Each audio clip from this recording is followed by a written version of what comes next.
The following is a presentation of TFNN.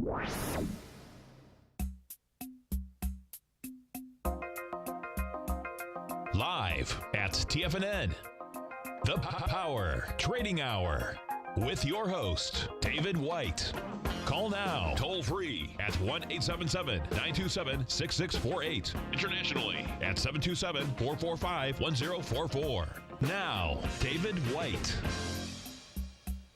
And welcome to another exciting edition of the Power Trading Hour with me, your humble, lovable, squeezably soft host. The Fed has just come out with its announcement. We had some extremely minor volatility. We're up 3 points on the S&P cash now at 2032 with 2.28 billion shares, which is actually one of the best volume days that we've had on an FOMC meeting, pre-meeting. Of course, it'll take a little while to digest it.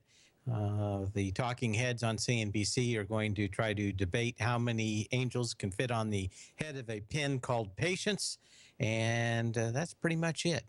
But probably the best comment is in the den is that's all there is for the bounce. This market is in trouble, and you could say that, but normally you don't. You get a move up, you get a move down, you get a move up. It's normally 330 before everything shakes out. So I'm not going to get too excited just yet.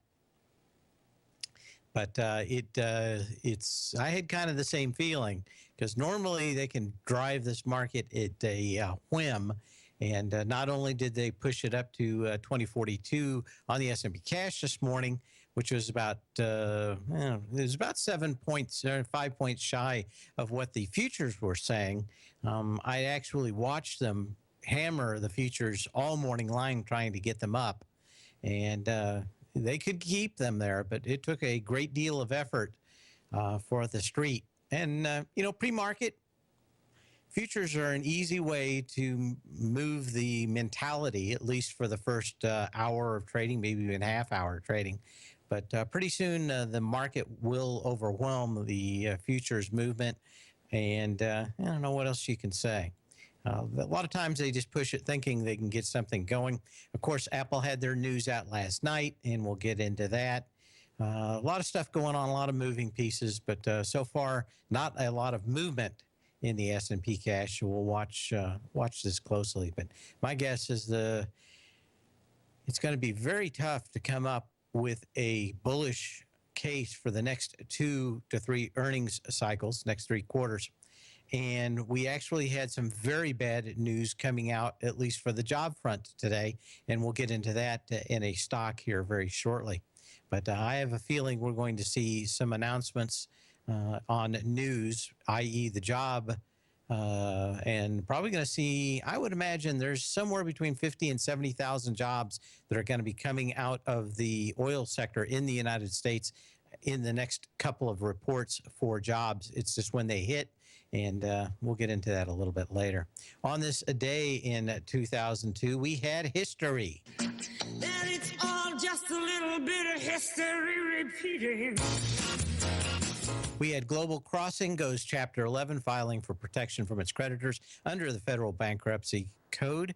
The telecommunications company has spent some $15 billion building fiber optic networks in 27 countries since it was launched by the former Drexel Burnham junk bond trader Gary Winnick in 1997. Of course, a house of cards that blew up in everybody's face. And interestingly enough, when I lived up north, the real estate agent that I knew up there was a former attorney for them. And of course, so scarred was his reputation for working for them that he could not get a job as a lawyer. And I always thought that was kind of interesting. So he became a real estate agent. But I think part of it was he didn't want to go back to being a lawyer. He cashed in at the IPO, and he had a lot of cash. His wife divorced him, and I think that's the only reason why he needed at least a little bit more cash to continue on. But that, WorldCom, all these blasts from the past still come around. But we'll see another one someday. Right now, everybody's on guard. They'll let their guard down in the future, and we'll have yet another Global Crossing on WorldCom and other stuff like that.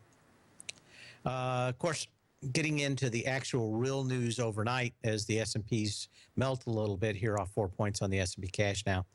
Apple's CFO during his conference call basically said that earnings would have been 4% higher in the holiday quarter had currency not affected results.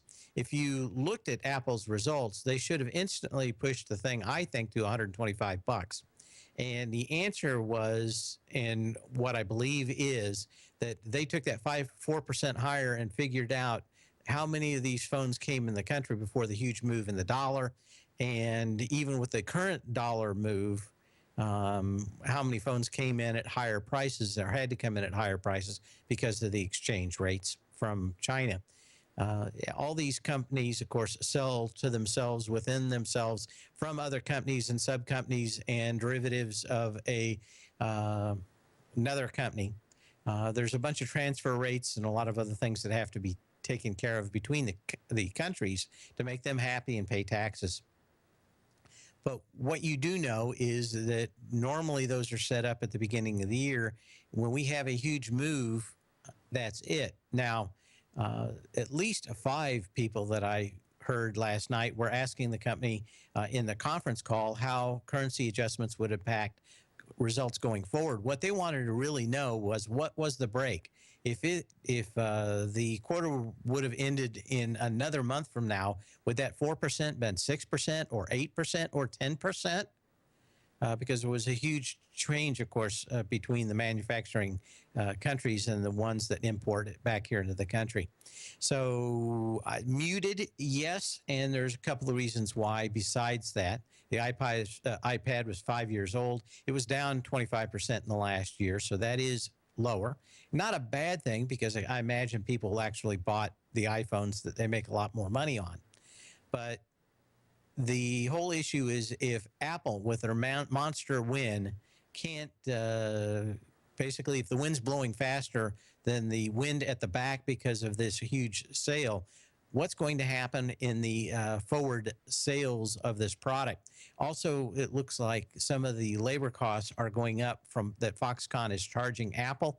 And Foxconn also said in Taiwan last night that they're going to be cutting a lot of jobs in China and replacing them with robots over the next year and automation and trying to get rid of it. The labor rate is about doubled in the last 3 years in China for the assembly plants there. And Foxconn says that they can't, or Apple's unwilling to pass it along. They're going to try to move some of the manufacturing maybe to Malaysia, some of the other places where it'll be a little easier on it. And Foxconn wants to stay in China. They are a Taiwanese company, but want to stay in China for the labor. So they're going to try to go after robots to keep the cost of labor down in China. But we've got a lot of teachable moments out here in Apple land. But I have a feeling that no one was really interested in anything else other than how is the dollar going to affect Apple's earnings going forward. Of course, a lot of these guys have big models, and with their models, they can kind of estimate fairly decently what's going to happen. And probably one of the reasons why Apple was down a little bit yesterday is they couldn't get an answer to this question. They have the answer to it. They can try to pump Apple all they want now. The question is, in a full quarter with the dollar index at 94.95, what is Apple's earnings going to look like, and can they get past it?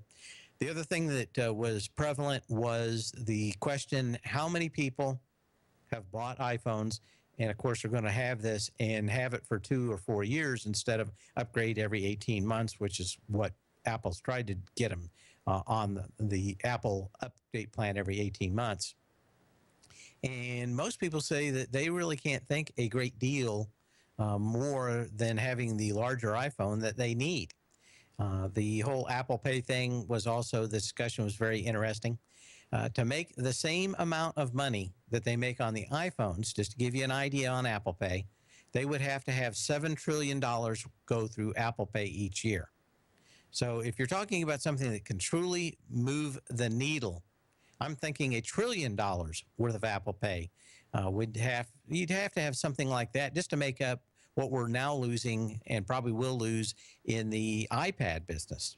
So for a lot of people that say this Apple Pay is going to be a huge thing, it certainly can be. But at the rates that Apple is charging now, it would take $7 trillion worth of transactions for them to make what they're making now in the iPhone. So, do they get $7 trillion? I doubt it. Does $500 billion a year in 3-4 years a good target? I think the answer is yes. And all you have to do is look at the market in the debt cards, that kind of stuff, and see, and whether or not people are willing, at least the store owners are willing to throw some big money replacing those $1,000 a piece card scanners in their locations. And maybe Apple, McDonald's, a couple of the other Walgreens and CVS's are willing to do it. But does it become ubiquitous so that people use it just like the debt card today? And really, is a debt card that much of a burden to swipe it and touch in a number? It would be, so you save 15, 30 seconds. It's not a giant pain, but it could work out. The question also is, what do their competitors go against them? And of course, if you talk to any banker worth his salt and ask him what he thinks about Apple Pay, he will scream into the night thinking that Apple's going to screw them over just like they screwed over the music business. There is a giant cloud that follows Apple, and it is the destruction of the music business. Apple did make some money. They're not even making money on that. They've destroyed it so badly that everybody has to go to streaming, and nobody's making money in streaming to really speak of there either. So Apple may have just destroyed a market, made a good market for their iPods for a while. That business may be going away, replaced by streaming, which also doesn't make any money. So, put that in your pipe and smoke it, Mr. Communist. Anyway, what else do we have out there? I thought it was kind of interesting. I wanted to bring this up before we get into a few things in the second segment. But a lot of people send me articles a lot. And I thought this was probably the most interesting thing I saw today outside of the market. But a gentleman has basically shown how you get articles published in prestigious magazines. And of course, he paid $500 to get Cuckoo for Cocoa Puffs, the surgical and neoplastic role of cocoa extract in breakfast cereal. Totally made up article made by Pinkerton LeBrain, if you know the cartoon, and Orson G. Welles, if you know the movies. So, and no one squawked at all about this. Anyway, it's a totally bogus article. Got it accepted in 17 different quote, quote, magazines. And they all have names that are just slightly different than real magazines. And they have websites behind them. So for $500, you can get it into 17 things and tell everybody you're a big published author and have other stuff. But look for phony news out there. We'll be back in a minute.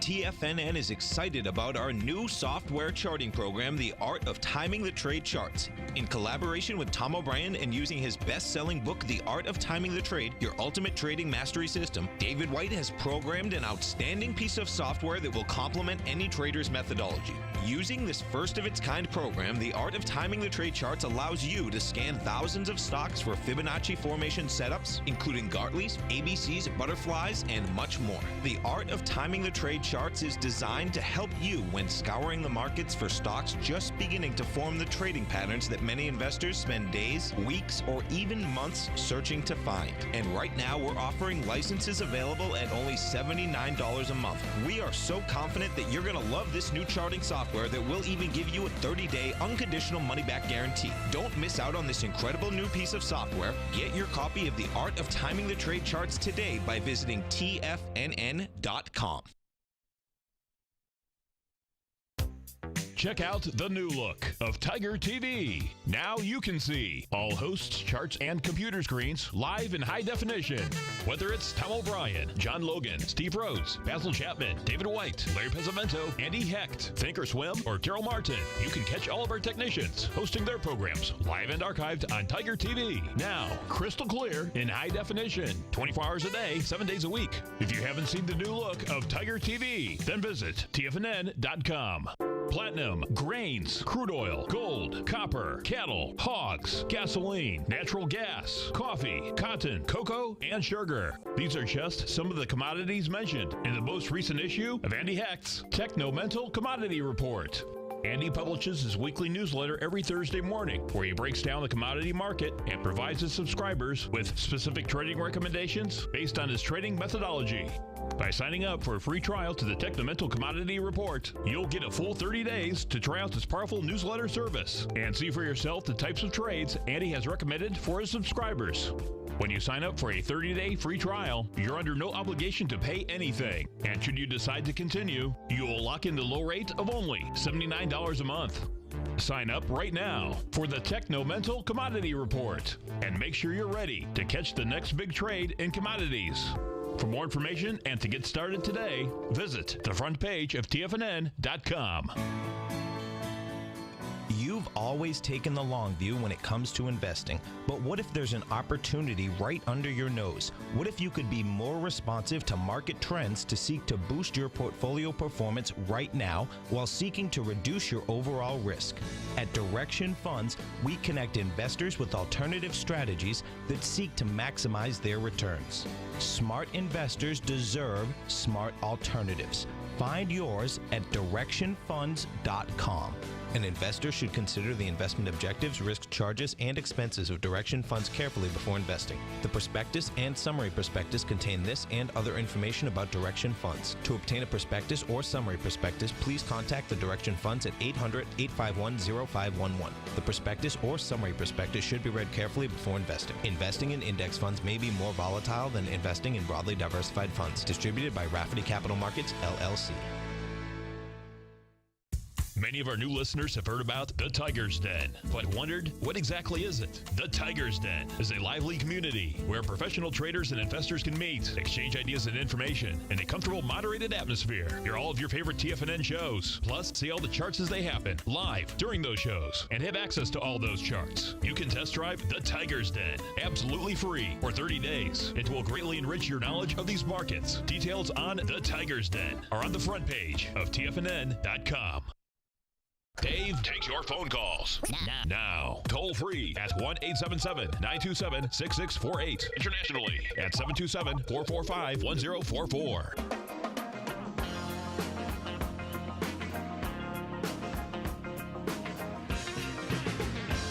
And as we come back, we're kind of watching the ripples after the FOMC meeting. Nothing significant yet. We're off 2.5 points on the S&P cash, 2.43 billion shares. So everybody's kind of looking at everybody else and trying to figure out where they go. I think everybody knows that I've been fairly bearish out here, and I think that we could bounce along lower. I may be modifying that to think that we jump off a cliff lower if we keep on having this kind of action where everybody keeps buying every dip, even when the news is poor to even worse. The idea, of course, is the Fed will ride in just the right moment and save us all. Therefore, we must buy. Well, I'm not buying it. I'm actually selling it. I have been selling it since the day before Christmas, or a couple of days before Christmas. And, I've got a lot of option positions and ETF leveraged EPS positions in my newsletters for lower prices.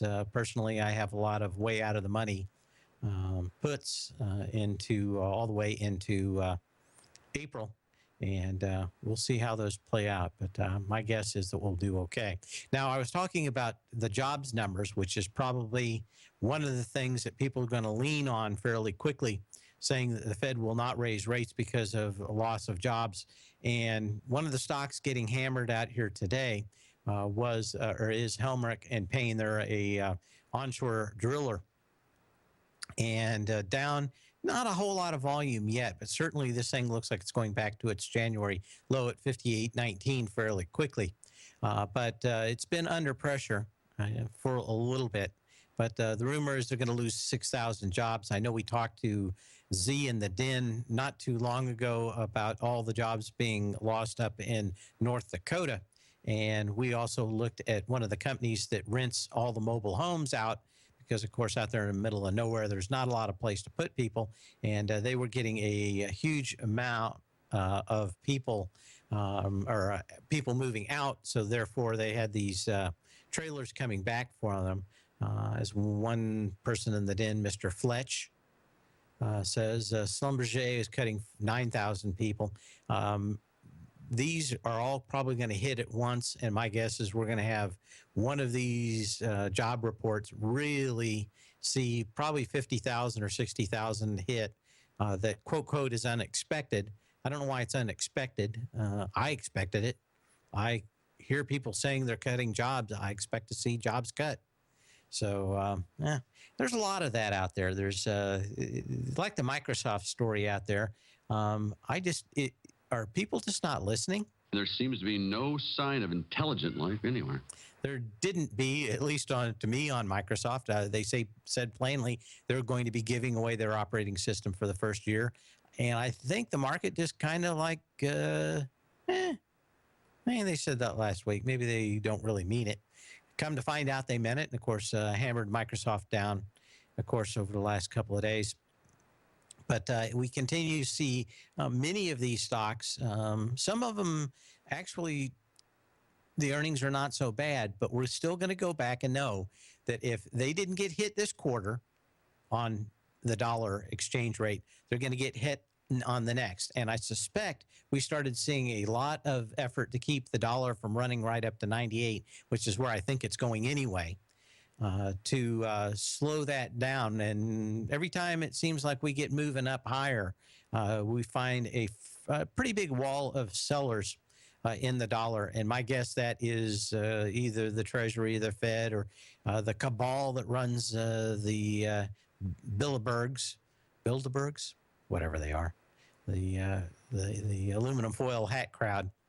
But somebody is in there really aggressively keeping the dollar index under 95 now.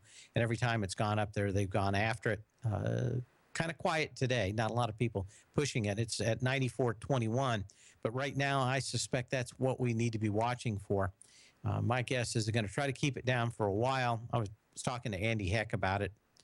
I don't know, was it last Friday or Thursday or something? And it is one of those things where you can continue putting fingers in the dike, but the dollar is going to go to where it's going to go. The only thing you can do is try to slow it down and massage it so everybody didn't jump off the top of a building, because it's, of course, a huge shock to the market. It went up very, very quickly, much quickly than anybody, even the most rabid bull on the dollar that I know has talked about, and much higher than even the most rabid bull I've talked about. But between the dollar and between probably seeing some of these companies lay a great deal of people off, not just in the, of course, not just in the oil energy sector, but many other areas too. Probably going to see a tick up in that. I think people are going to freak. We're going to be back in a minute.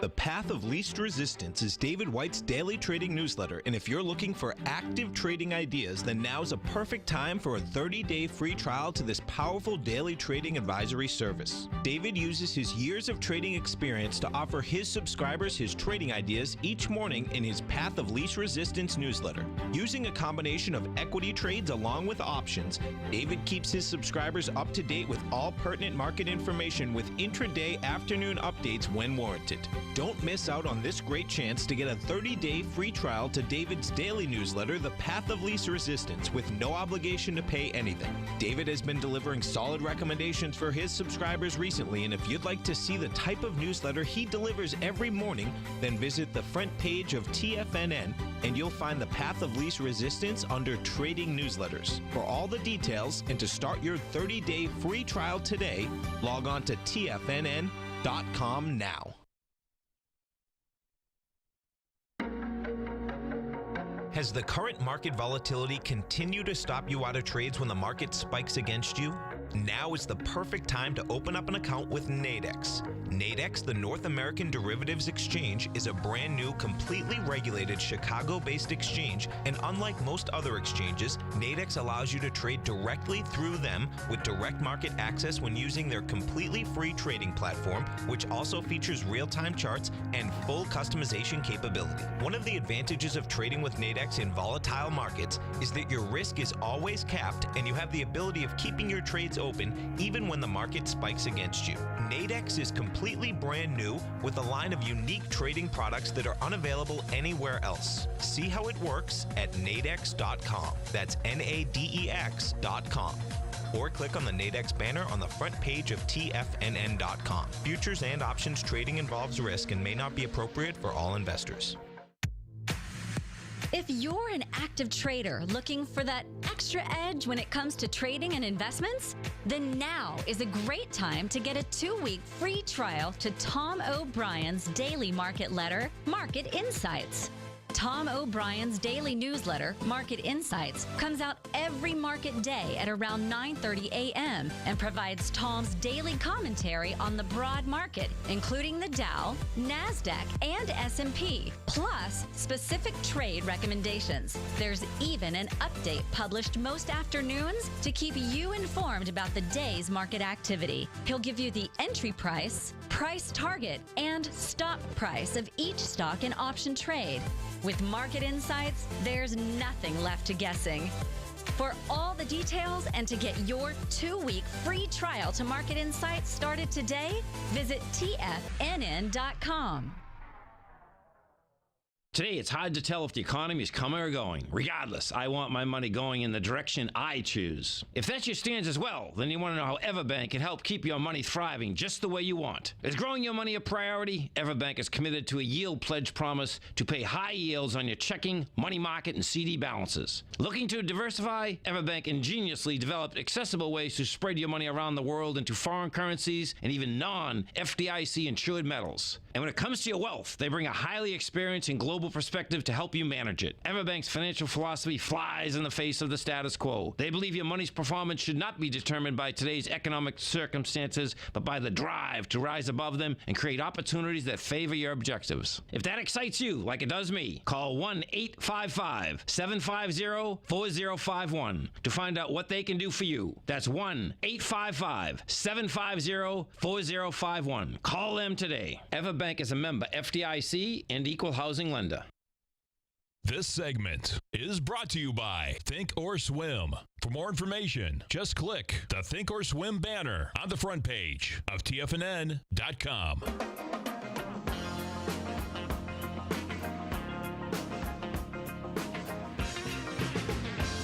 And we're off 11 points on the S&P cash at 2018.56, 2.54 billion shares.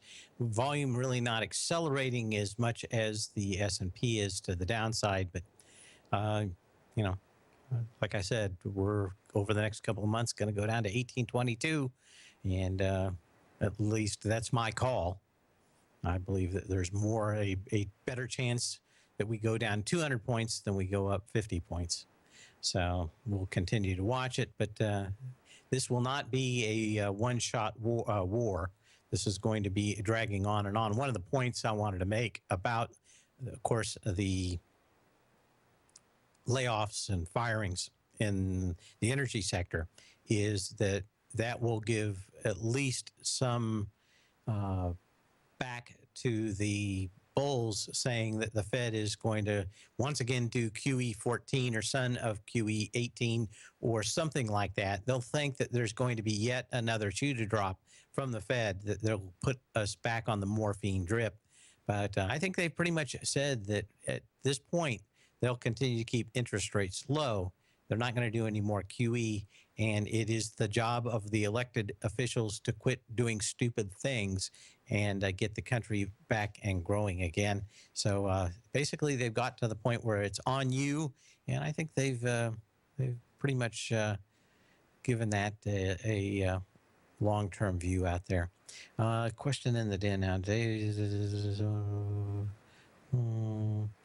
We've seen the charges showing up in legacy companies for unfunded pensions. Yeah. I guess they're just going to push that off on the government like they did in 2008, though. Isn't that the way it is? Anyway, the Boeing company. Now, for a company that's breaking out with volume today, I've been saying that there are a few companies out here I'm not going to short. Microsoft did go down, but I'm not thinking that this thing's going to implode.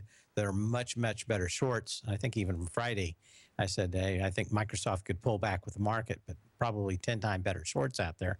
I also have been rather bullish on Boeing, even in a declining market, because they've got 4 years of planes to build, even if everything got shut off tomorrow. Not only that, but of course, the manufacturers in Europe, of course, have the problem with that monstrous spruce goose they've been building over there. Haven't had a order for it for a year. Everywhere they take it, they run into other airplanes with it. Half of them are in the repair shops, and the other half are crushing the airstrips all around the place. They're just so heavy. It'd be kind of like having a great car, and let's say a car that gets 100 miles to the gallon, but the car had to be 14 feet wide. So everybody would have to build double the roads. It may get 100 miles to the gallon. It may get 150 miles to the gallon. But how are you going to get anybody to get on the roads? We'd have to double all the size of all the roads that we have. That's problematic. And that is the issue with these giant Airbus 380s, plus all the problems that Airbus has already. And I suspect that they have problems with the plane that are eventually going to come out. That it has a structural issue because these planes that are breaking up over in Asia, you don't see, if Boeing plane goes down, it's normally like somebody did something wrong, like they broke apart and left it on the plane. It looks to me like there's probably some kind of structural issue they're going to figure out one day on those Airbuses, but trying to probably keep it mum at the moment. Anyway, Boeing breaking out here. Do I think it's going to pull back? Yes. Is it going to blow up? I don't think so. Like I said, they've got 4 or 5 years of planes to build, and it doesn't matter if half the people drop out from ordering new planes. They'll still have all they can build. So, is it going to pull back? Probably. Are you going to make a lot of money? Probably not. But huge, nice win out here. Another one. Of course, these companies like Electronic Arts are feast or famine based on how well their products do. It's almost like movies. And there's a significant amount of shorts in most of these companies like movies and or in case of Electronic Arts, big budget titles coming out. Electronic Arts did much better by upselling to the latest round of consoles and getting a much better margin on some of these products. Also, not a lot of competition on these new products just yet. And if you're buying a new product, you're probably also buying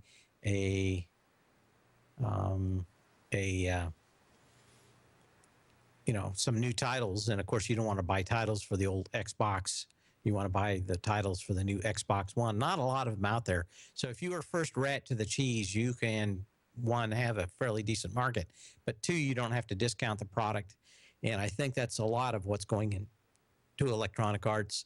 Do not be surprised to see this thing go down as fast as it goes up if they don't have a follow-through product. But most of these things are kind of like Jaws 1, 2, 3, and 4. Once they get a good title out there, they just keep milking it and updating it for all it's worth. The question is whether Electronic Arts has any of those. Certainly Activision does, and Blizzard and some of these other companies. It's unclear whether Electronic Arts has anything with real legs. They do have a good winner on their hands right now. Question from our engineer, DC-10 was a Douglas, yes. It had the 3 engines in the back that had the problem that if the engine on the center blew up on top of the fuselage, it blew out all the hydraulics. And of course, that's why that thing got exited fairly early when they figured out that design flaw. I suspect there's something equally problematic with the Airbuses over there. And of course, they figured out that the Airbus that came from Brazil that landed in the middle of the ocean, the problem with it was that the electronics ran everything. On each side of the aircraft, there was a little wing that was, let's say it was 12 inches long. And it basically looked at the angle of attack, how wind was going past the airplane, and fed that data to the flight computer. Well, both of that plane had been hosed down with a high pressure washer and blew water around the seal for those. They froze once they got to altitude, and that's why the plane blew up. When it first got into any kind of troubled air when it was going through the flight storm, and it may be something similar like that. They've upgraded all those angle of attack sensors on the Airbuses, but that's what caused that. There's probably something else in there, since, of course, the preliminary data shows the plane broke up at altitude. So, one, it's a bomb, and they're not telling us. I don't think that's true because they didn't see anything that looked like a bomb. It just looked like huge amounts of stress, and maybe it was the computer. Maybe it is a structural member in there, some of the carbon fiber or something like that that blows up from time to time. Other stocks of interest out here, Freestyle Semiconductor had a huge move. And let me get the skinny on it, as they like to say in the military. I don't know why it would be skinny. Let me get back down here to FSL to read the stuff. Beat Q4 consensus EPS by 10 cents, reported a revenues in line, guided Q1 revs above consensus, graded at Needham, price target raised at Bernstein and Barclays and others. So good earnings, and of course, where a lot of people did not think. The semiconductors overall look extremely weak to me. There are a few people that are in the big supply chain and or supplying things that are hot, a la all the people supplying products to Apple. The question is what happens when Apple goes back to its run rate. And this thing, of course, was much higher, almost 30, well, it's 33 and a half, back down to 31. We're seeing a lot of these give back a lot of the early earnings of the day. Go back, check in here. 2022 on the S&P cash off 6.5 points, 2.62 billion shares. So we'll take a look at that. Okay. Oh yeah, they had a bunch of engineers on that flight too. Maybe I was subliminally thinking about that. GNTX, which is Gentex Corporation, to the downside. It's got a big gap down here at $15. It looks like it needs filling. And when we look at this guy, where's my notes on it? Earnings 24 cents per share, penny worse than Capital IQ talked about, estimate of 25 cents. Revenues rose 7.2% for the year, but guidance looked down. And of course, another company talking about the dollar. Hess Corporation, this one, they've been floating rumors that they were going to be bought out, and that kind of kept this thing going from the last low on December 16th. Looks like those probably dashed a little bit, reporting earnings today of 18 cents per share, including non-recurring items, 3 cents worse than the Capital IQ estimates. And what else can you say? Total revenues fell 18.7%. And I guess that's when you're in that sector as a gas station / refiner. Did they sell all their stuff? I think they still have a bunch of refining, but not good for them and not anything else. VMware was out here, one of my favorite companies out here. I've been waiting for this thing to come back to the gap, and of course, unfortunately, it's going to be higher volume, not lower volume, so I can't buy it. I like what they do in this sector, but it is not ripe. In fact, it's a little rancid out here, but it is coming into a huge gap up from the, the June 24th of 2013, when this thing had 13 million shares. We got about 6.6 million shares, so it could do well. What you don't like is to see volume increasing as it just comes back off this low, which it means that maybe it finds support, but much more likely it's going to go sideways for a while before you can buy anything, even though it tested on lighter volume. The volume did increase on the way down in this last leg, and that tells you that at best hope for is it's at support, and it goes this way for 1, 2, 3 months or something and bounces around and volume dries all out. Maybe you can buy it then, but at the moment, not so interesting. Tupperware, which always reminds me of my favorite Tupperware joke, which I cannot tell in the air, unfortunately. Up, and apparently, a lot of decent volume. It couldn't hold its high, though, from the November 24th high, $67.37, 720,000 shares, had 2.6 million shares. Should have been easily able to hold it. It may still mess around up here. Basically wants to probably fill this gap at 70. But if we had a nice turnaround in the market, might change things. Beat estimates by 19 cents, beat on revenues, guided. Everybody apparently is buying Tupperware. And, not bad, but to me, you really need to test 58.19 before you could get back into this thing. If you had light volume at 71.5, it may just be in a bigger trading range as the market goes lower, back down to that $58 range. And we're off 5 points now, 2.7 billion shares. So still trying to decide this market, what's going on. Of course, we fell to some new lows in crude. And, of course, all these South American countries really starting to look hard at communism again because, of course, they are so corrupt. But Petrobras had a low out here at $5.79 with 390,000 shares. Looks like we're going to go back after that. Actually, 39 million shares, excuse me. Looks like we're going to go after that again. Down a little bit today, but of course, any of these countries that rely on expensive offshore crude, as Petrobras does, is going to have a real problem paying back just the debt that they incurred for a lot of that offshore drilling, and it is problematic. Another one that we should look at out here is Total System Services, which is breaking out today. This thing had some nice volume, and it is higher out here. TSS is, what do we got? Where am I at here? Reported for Q4 results that beat consensus estimates by 5 cents, beat on revenues, guided fiscal year 15 in line. Revenues below consensus, though, announced $20 million share buyback, or 20 million share buyback, not dollar.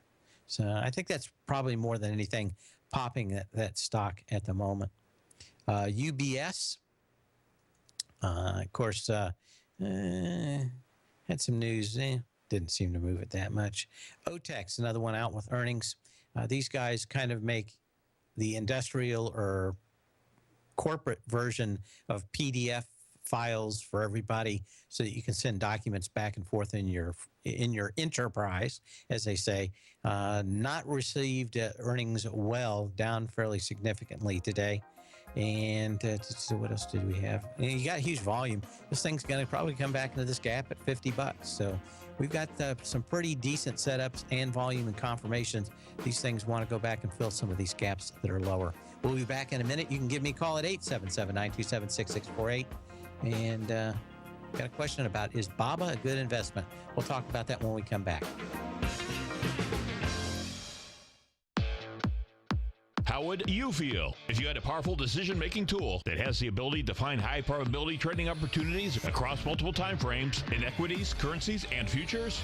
Search no more. Take advantage of the best trade with the TAS Profile Scanner. Trade with confidence and clarity while using the software that thousands of institutional traders rely on to help them make the best and most accurate decisions. Scan over 1,000 equities, currencies, and futures instruments for high-probability trading setups utilizing the TAS architecture. As Seen on Bloomberg terminals worldwide, the TAS Profile Scanner is a benchmark technical filtering system that thousands of traders rely on, and now you can too. For a limited time, for TFNN subscribers only, we've reduced the price to just $97. That's over 75% off. Subscribers will also gain access to the December 9th workshop with John Logan. There's no obligation to pay anything. Get your 30-day free trial to the TAS Profile Scanner today by signing up at TFNN.com.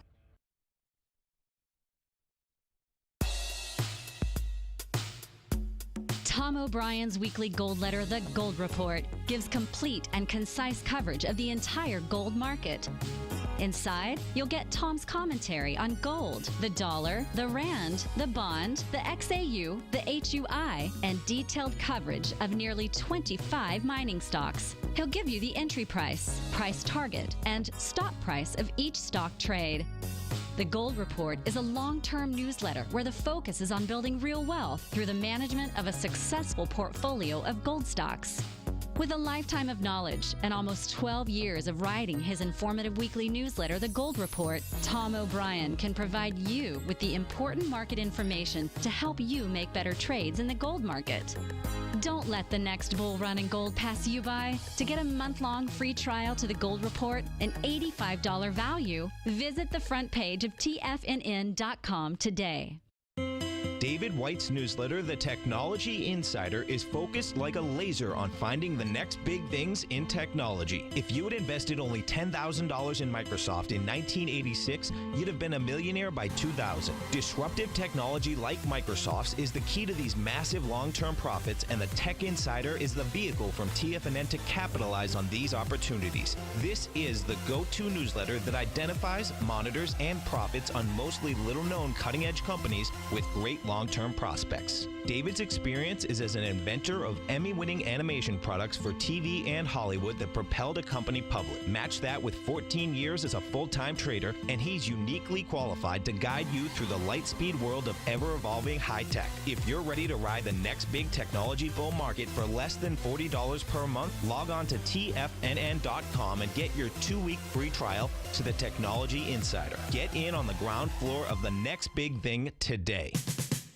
We're told to follow our passion and everything else will fall into place. I hope that's what each of you are doing each and every day. Hi, I'm Steve Rhodes, host of the Money Master Show at TFNN.com, and my passion for technical analysis is what led me to the most fundamental discovery in pattern recognition, the Rhodes Momentum Indicator, market scanner, and trading strategy, a set of tools that identify the momentum and power of the trend, the likes of which have never been seen before, for every market and every time frame.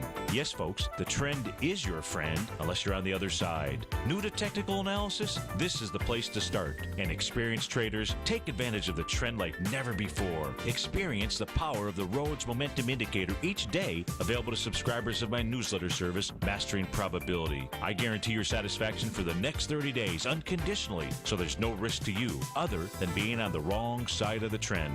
Mastering Probability, available on the homepage of TFNN.com. And folks, live with passion.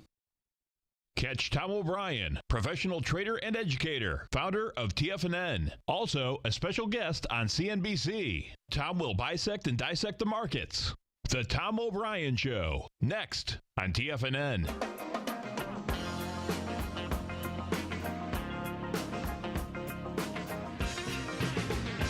And we're out here at 2026 on the S&P cash off 290. We got as low as 2017 and bounced.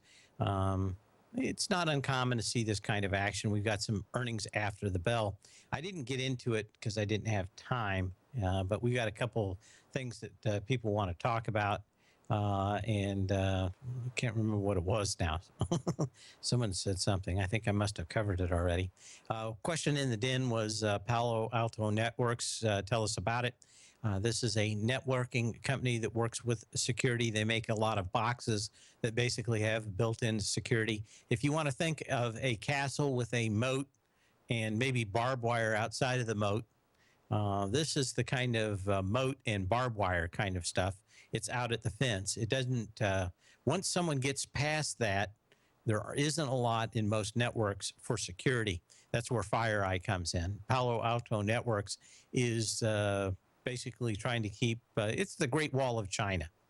And they built this giant wall, and that's what they build. And their boxes try to keep everybody out. But you get a gap in that, and everybody runs through it. Then they're inside the wire, as you always hear in the military movies. They're in the wire.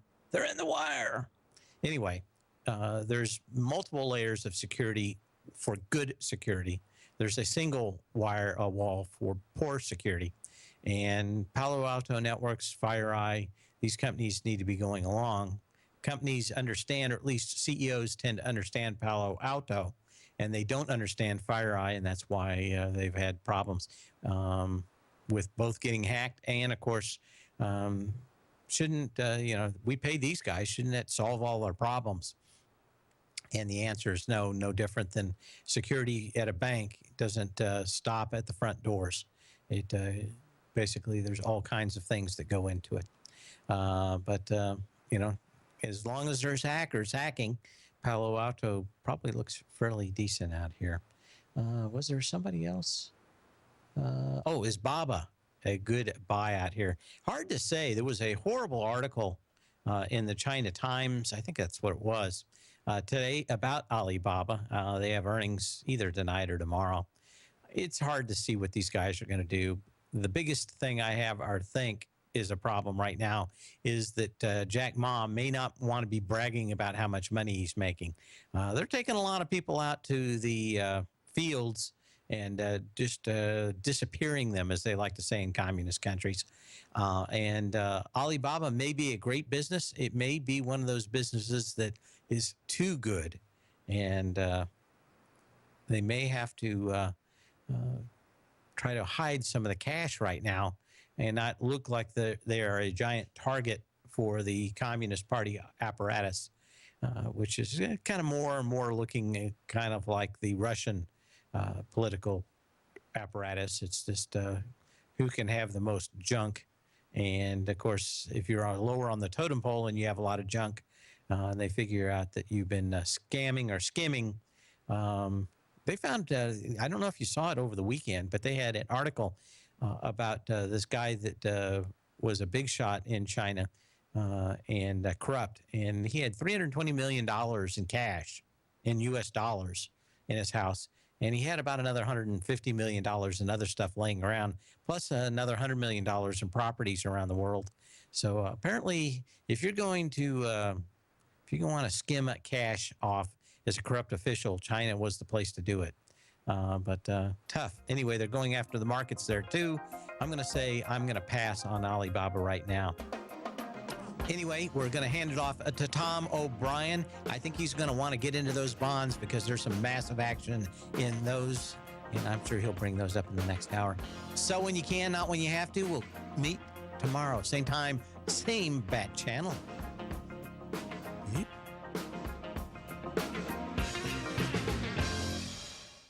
You know what's cool? Taking something that's good for you. Something specifically formulated to help with weight loss, better sleep, stress reduction, and the need to detox. Nico, our hunter and gatherer ancestors found all their nutritional requirements for health in their wild environment. But today, our food sources no longer contain the vitamins, minerals, and nutrients our bodies need to stay healthy and strong. That's why we need Primal Edge Daily Nutrition. It includes a special blend of ionic, soil-based vitamins, minerals, fatty, and amino acids in an easy-to-use liquid form. Primal Edge is powered by highly concentrated fulvic and humic acids, nature's preferred delivery system. They have been called miracle molecules because, like sunlight, air, and water, life cannot exist without them.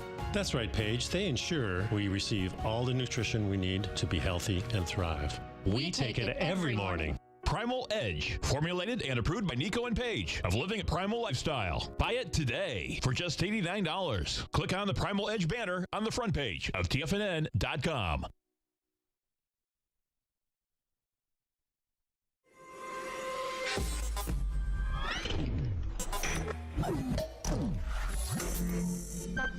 You're watching Tiger TV.